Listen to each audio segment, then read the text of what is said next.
بسم اللہ الرحمن الرحیم۔ بسم اللہ وحدہ والصلاۃ والسلام علی رسول اللہ، اما بعد۔ بھینس یا کٹے کی قربانی کا شرعی حکم کیا ہے؟ یعنی کٹے کی یا بھینس کی جو قربانی ہے وہ کی جا سکتی ہے یا پھر نہیں کی جا سکتی؟ دیکھیں، اصل میں یہ ہر سال جیسے ہی قربانی کا موقع اور قربانی کا سیزن آتا ہے تو یہی جو سوالات ہیں، یہی جو اختلاف ہے، یہ امڑ کے آ جاتا ہے سوشل میڈیا کے اوپر، ٹھیک ہے؟ کئی سارے جو ہے نا علماء یا مولوی حضرات کہہ رہے ہوتے ہیں کہ کٹے کی قربانی جائز نہیں ہے، اور کئی سارے یہ بھی کہہ رہے ہوتے ہیں کہ کٹے اور بھینس کی قربانی جو ہے وہ شرعاً جائز ہے۔ اس حوالے سے عوام بیچاری پریشان ہو جاتی ہے، وہ کہتی ہے پتہ نہیں جو ہے نا ہم کریں یا نہ کریں، اگر ہم نے کر لی کیا ہماری قربانی ہوگی یا نہیں ہوگی؟ آج انشاءاللہ ہم یہ مسئلہ سلجھانے کی کوشش کریں گے اور مختصر جو ہے نا آپ کو یہ مسئلہ سمجھائیں گے، اس کے بعد آپ کو میرے خیال میں کوئی پریشانی لینے کی ضرورت نہیں پڑے گی۔ سب سے پہلی بات تو یہ ہے کہ یہ جو بھینس کی قربانی ہے اس کا شرعی حکم کیا ہے؟ قرآن مجید میں اللہ تبارک و تعالی نے سورۃ الحج میں ارشاد فرمایا ہے کہ وَلِكُلِّ أُمَّةٍ جَعَلْنَا مَنْسَكًا لِيَذْكُرُوا اسْمَ اللَّهِ عَلَىٰ مَا رَزَقَهُم مِّن بَهِيمَةِ الْأَنْعَامِ۔ اللہ تعالیٰ نے فرمایا کہ ہم نے ہر ایک امت کے لیے قربانی کا طریقہ مقرر فرما دیا ہے تاکہ جو رزق ہم نے بہیمۃ الانعام کی صورت میں دیا ہے اس کے اوپر اللہ کا ذکر کیا جائے۔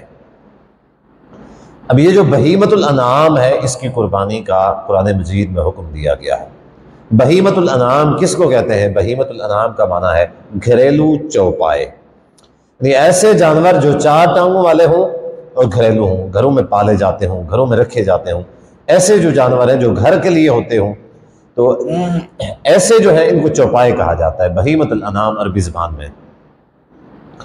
تو آپ دیکھیں کہ اس وقت جو ہے نا یہ بہیمۃ الانعام جو ہے گھریلو جو چوپائے ہیں ان کے اندر بھینس شامل ہے، ان کے اندر بھینس شامل ہے، گھروں کے اندر رکھی جاتی ہے، دودھ پیا جاتا ہے، اس کا گوشت کھایا جاتا ہے، حلال بھی ہے۔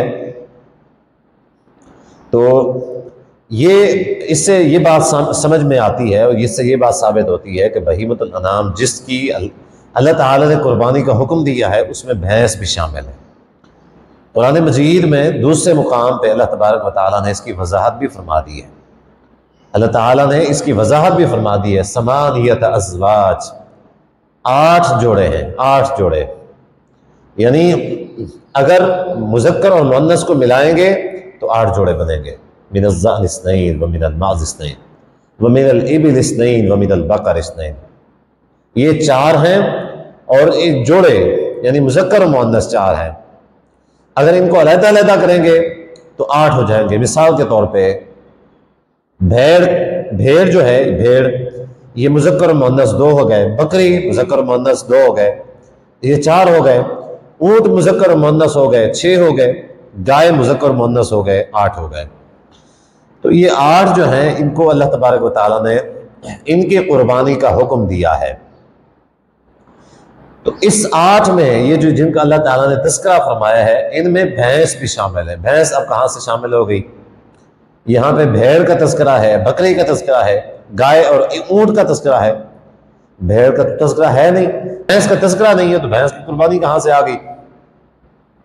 اب کئی سارے مولوی حضرات کیا کرتے ہیں، عوام کو جو ہے نا بڑا جذباتی ہو کے بتا رہے ہوتے ہیں کہ دیکھیں یہ جی دیکھیں یہاں پہ تو گائے کا تذکرہ ہے، اونٹ کا تذکرہ ہے، بھیڑ اور بکری کا تذکرہ ہے، بھینس کا تو تذکرہ ہی نہیں ہے۔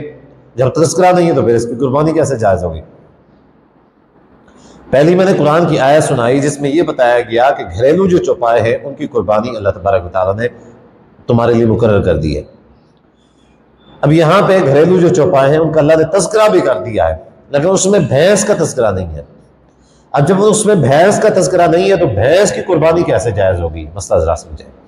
اب چونکہ بھینس جو ہے وہ گھریلو چوپایا ہے، گھریلو جانور ہے، تو اہل عرب کے نزدیک یہ جو بھینس ہے یہ گائے کی ایک قسم ہے، بھینس گائے کی ایک قسم ہے۔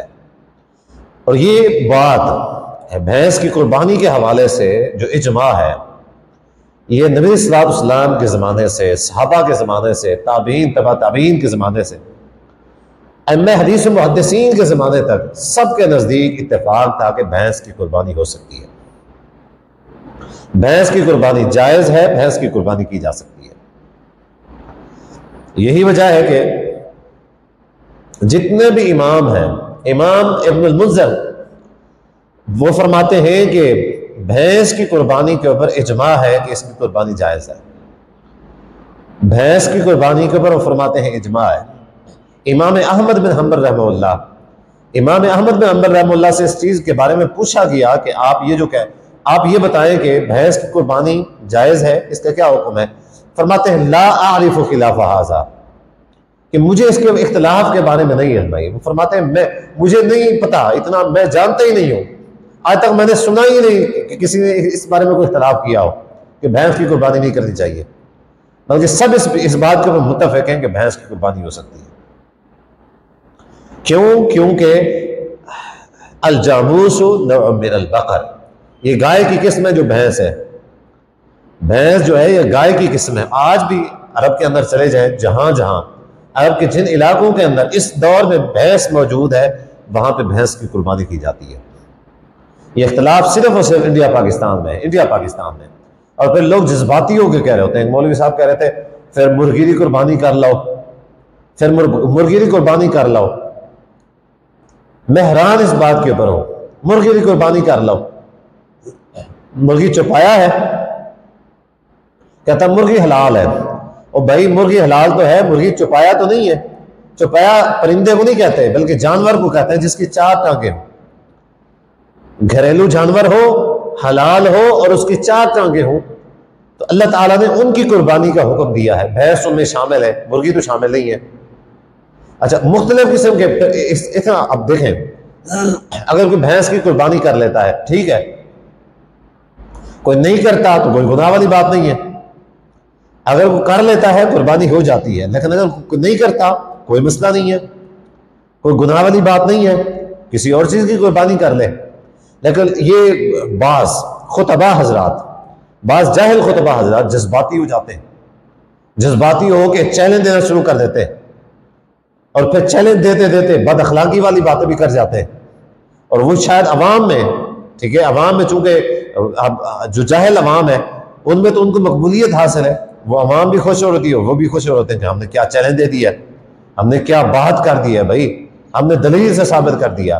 بھائی اختلافی جو مسئلہ ہے یہ بات ذہن میں رکھیں کہ یہ اختلاف صلی الصالحین میں نہیں تھا، متقدمین میں یہ اختلاف نہیں تھا، یہ متاخرین کا اختلاف ہے۔